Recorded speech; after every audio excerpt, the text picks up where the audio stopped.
retour à Lille, nouvel épisode aujourd'hui. Je vous présente ma chambre. C'est pas vraiment un hôtel aujourd'hui, c'est une chambre d'hôte. Regardez, hop là. Alors là, je suis arrivé. Donc voilà, là c'est le lit. Voilà. Regardez, il y a une cheminée. Là c'est vraiment rustique, classique. Le petit salon, petite vue sur le jardin. Voilà, tranquille. Et alors, ce qui est marrant, c'est que la salle de bain, tout est dans la même pièce. Donc c'est juste derrière le lit. T'as baignoire, douche, lavabo, salut, les toilettes. Et donc le lit est juste là. Donc quand t'es dans la salle de bain, tu peux parler à la personne qui est encore en train de dormir. Et voilà. Bref, voilà, petit room tour, parce que je sais que vous êtes friands. Ça s'appelle l'Esplanade, c'est une maison d'hôtes à Lille. Et si vous voulez avoir 25 € remboursés sur votre prochaine réservation sur le site Booking, parce que c'est grâce à eux que je suis là, il y a un lien qui vous permettra d'avoir ces 25 € remboursés, qui c'est dans la barre d'infos. Allez checker ça.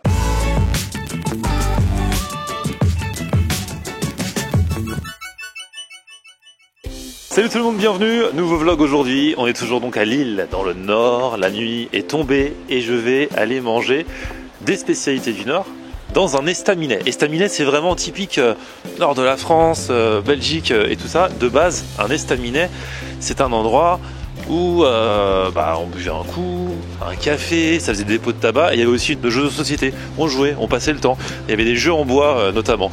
Et puis après au fur et à mesure, on a continué à parler d'estaminet pour un petit resto typique du Nord, avec des vieux meubles typiques, la vaisselle ancienne et tout ça.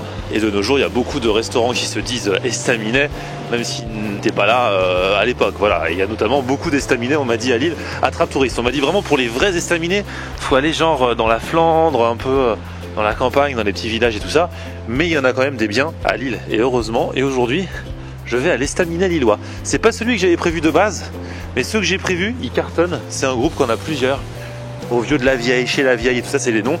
Et impossible de réserver ce soir, je me suis pris trop tard, mais l'estaminet lillois a l'air bien sympa et j'ai l'impression qu'il y a justement, outre les spécialités du Nord à déguster, la déco qui va avec. On va voir ça tout de suite, on y va.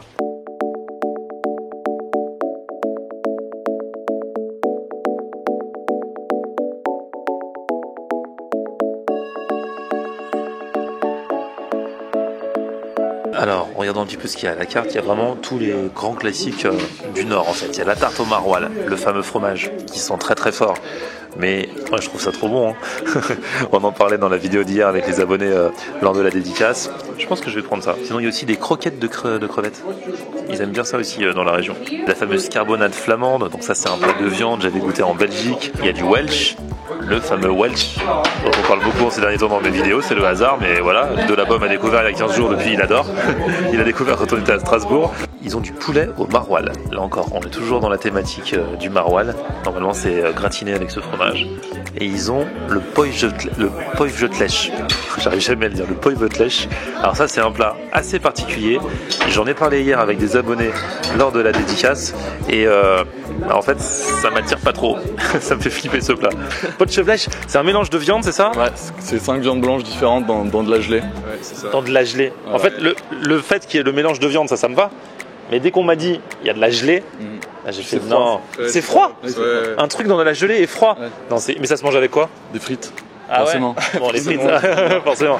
Ouais, non, on ça n'est pas trop franchement fan non plus. Hein. Mais vous avez déjà goûté? Ouais, j'ai déjà goûté. Mais en vrai, c'est meilleur souvent dans les boucheries que dans les restaurants qui sont pas souvent bons. Ah ouais. Ouais. Donc vous me conseillez pas le Poivötlech? Écoute, après, faut tenter. Hein. Mais le fait que ce soit en gelée, si j'étais là une semaine, mais là je suis là que 3 jours, donc retour au resto. Donc pour l'instant, je suis pas prêt psychologiquement pour le Poivötlech. Je suis désolé. Donc j'ai opté pour un poulet au maroilles, qui a l'air sympa quand même. Et en entrée, alors tarte au maroilles, j'ai une grosse émotion puisque je demande une tarte au maroilles, elle me dit il n'y en a plus. Et là j'ai fait non, et elle a dû voir mon désarroi dans mes yeux. Elle a dit attendez, je vais demander au chef parce que je sais qu'il y en a une en cours de préparation, mais je sais pas quand est-ce qu'elle va être prête. Et elle est revenue et elle m'a dit alors le chef dit qu'on peut vous la servir, elle sera bonne, mais elle sera pas belle parce qu'elle aura pas eu le temps de reposer. J'ai dit c'est pas grave, donc tant pis pour la vidéo. Elle sera pas belle, mais l'important c'est qu'elle soit bonne. Donc je te dirai mon avis, il faudra pas la juger, tu vois. L'important c'est la beauté intérieure, il faudra pas la juger sur le visuel. On est ok. Et là voilà ma tarte au maroilles. Franchement, c'est la nostalgie parce que dans l'un des tout premiers vlogs, j'ai mangé une tarte au maroilles. C'est l'un des premiers trucs que j'ai mangé dans mes vlogs, je crois. Vlog numéro 2 ou vlog numéro 3 à Lille à l'époque, en janvier 2016. Elles sont très bonnes. Alors on m'avait dit qu'elle était censée être pas très jolie, mais bonne parce qu'elle n'a pas eu le temps de reposer, parce qu'elle vient juste de sortir du four. Au final, ça va, hein. Elle est pas moche, hein. Et surtout elles sont trop bonnes. Je pense qu'elle va être délicieuse. Et l'autre truc, c'est les croquettes aux crevettes. Donc ça ils adorent aussi ici. Là, c'est des croquettes aux crevettes grises pour le coup, assez simple, mais on va goûter aussi. Et ça a l'air onctueux à l'intérieur. Je pense que le fromage est véritablement présent. Amateur de fromage qui sent fort, c'est pour vous ça. Ça a un goût très prononcé. Attention, je préfère vous prévenir. Et si vous kiffez les bons fromages, la tarte est onctueuse. Moi je kiffe. Petite salade avec, hein, mais bon voilà.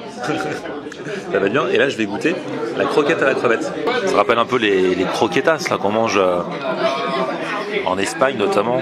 Croquetas sur Ramon. Bon là c'est aux crevettes grises. Je sais pas si c'est des vrais morceaux de crevettes dedans ou si c'est une petite mixture. On va voir ça. Franchement, les croquettes aux crevettes grises étaient super bonnes. En fait, dedans, c'est pas de la purée, c'est un roux. C'est-à-dire que alors c'est pas vraiment une béchamel, puisque à la place du lait, là, c'est un fumé de poisson plus les crevettes grises. Et franchement, c'est vraiment super bon. Là, c'est l'arrivée du poulet. Poulet au maroilles. Et en fait, alors je me dis, ça se trouve, c'est un poulet juste avec une sauce maroilles à côté. Non, c'est bien plus que ça. C'est une vraie recette. C'est un poulet gratiné au maroilles. Ça arrive dans un poêlon. Et du coup, bah là, pour l'instant, je vois que le maroilles qui est sur le dessus. Mais j'ai hâte d'aller à la découverte du poulet. Et puis je vais aussi un petit peu déguster la fameuse carbonade flamande. On en avait parlé déjà en Belgique. C'est la viande dans de la bière. Je vous la fais courte, hein. Mais voilà. Et je vais goûter le poulet. D'ailleurs, je fais une dédicace à Gaëtan qui travaille au Furet du Nord. Et franchement, le mec est super motivé. Il paraît que c'est un super bon cuisinier. Et il m'a écrit carrément sa recette de poulet gratiné au maroilles. Et donc je pourrais peut-être essayer de la refaire chez moi parce qu'il m'a fait ça parce qu'il y a des abonnés d'ailleurs que je remercie qui m'ont offert du maroilles à la dédicace. Alexandra et Chantal. Et vous êtes venus avec un truc, vous m'avez dit, avec l'odeur, peut-être que je vais deviner ce que c'est? Ouais, c'est ça. L'odeur, elle est très forte. Ça va être quoi? Du maroilles? Un truc comme ça? Aïe aïe aïe. Je m'adresse aux gens qui seront dans mon wagon au retour dans le train. Annulation des ventes des billets sur ma voiture. Je serai voiture 6 demain. Ah là, le maroilles, là, franchement, on est vraiment arrivé dans le nord. Hein. Et c'est rigolo parce qu'il est emballé et pourtant ça sent quand même. Hein. Le maroilles, j'adore ça. Le seul truc, c'est que t'aimes bien au moment où tu le manges. Et après, c'est à chaque fois que tu ouvres le frigo, même pour chercher autre chose. Là, t'as l'odeur dans toute la maison. T'es obligé d'ouvrir les fenêtres et tout. Même quand il y en a plus, il y a encore l'odeur qui reste. Mais exactement. C'est comme les raclettes. Tu sais, quand tu manges une raclette, t'achètes toujours plein de fromage parce que t'as peur de manquer. Et puis au final, tu finis pas. Et après, les jours qui suivent, à chaque fois que tu ouvres le frigo, ça empêche. Et là, t'as plus du tout envie de raclette à ce moment-là. Faut faire des quiches avec la raclette. Faut trouver des recettes. Exactement. Ah bah là, une petite tarte au maroilles là. Ouais. Eh ouais. Je pensais que ce serait genre une cuisse de poulet, tu sais, avec l'os qu'on aurait gratiné par-dessus. C'est comme ça dans mon imaginaire que je voyais la chose. En fait, là, c'est des cubes de filet de poulet. Et après qu'on a fait gratiner en fait. Et il laisse même la croûte du maroilles. Et genre les vrais de vrais, tu vois, ils mangent la croûte. Et je vais même commencer par ça. Là, on saura d'où je viens après.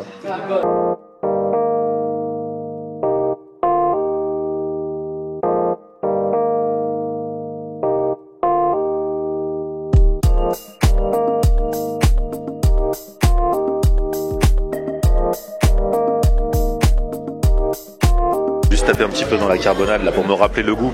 J'avais déjà fait une vidéo là-dessus en Belgique, à Liège, je crois que c'était à Liège que je l'avais mangé. Oh, la viande est bonne, elle est bien parfumée. J'aime bien quand même si je suis pas un amateur de bière, mais là dans la nourriture comme ça, franchement je trouve ça cool. Le poulet gratiné, moi je pense que je le ferais parce que moi je suis dans la team cuisse, tu vois, avec une cuisse de poulet et gratiné après au maroilles, moi je le ferais plus comme ça, tu vois. En fait ici, bon, ça reprend le principe des estaminets, moi j'ai envie de dire ça rend hommage aux estaminets, mais je pense que de base c'en était pas un, mais bon, au niveau de la décoration, au niveau de ce qu'on y mange avec les spécialités du Nord, voilà, ça rend hommage à cet esprit. Il paraît que les estaminets, moi en général c'est beaucoup plus bruyant, c'est une ambiance qui va avec, genre tout le monde est collé, machin, tu parles à tes voisins, un petit peu comme le resto l'autre jour où j'ai fait la fondue à Paris, et voilà, mais il y a quand même les jeux en bois là. Donc je connais pas trop la règle, Mais voilà, ça fait partie, c'est ce genre de jeu, il y en avait plusieurs naguère dans les estaminets, et les gens passaient le temps comme ça, ils venaient à midi, ils mangent, il paraît que c'est encore comme ça dans certains de nos jours, ils mangent, ils passent tout l'après-midi, après à 16h, hop, ils prennent le café, ils commencent à jouer, hop, après ils enchaînent le soir avec l'apéro, genre les estaminets vraiment, les vrais de vrais, t'y passes la journée. Bon, c'était peut-être pas le meilleur estaminet de Lille, hein, ça j'en sais rien, à vous de me le dire si vous avez des bons plans, en tout cas j'ai bien mangé, c'était cool, et après tout ce maroilles aussi bien en entrée qu'en plat, je pense qu'une marche digestive s'impose.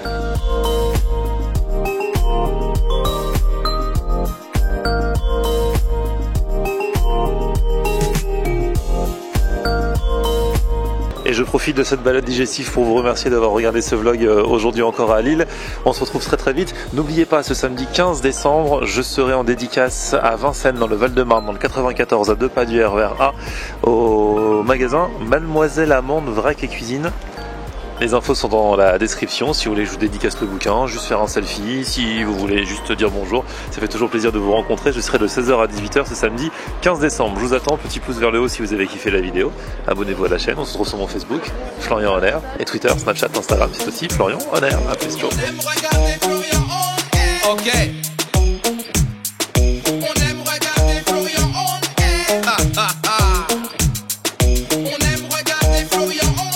Alors tu dis quoi Florian?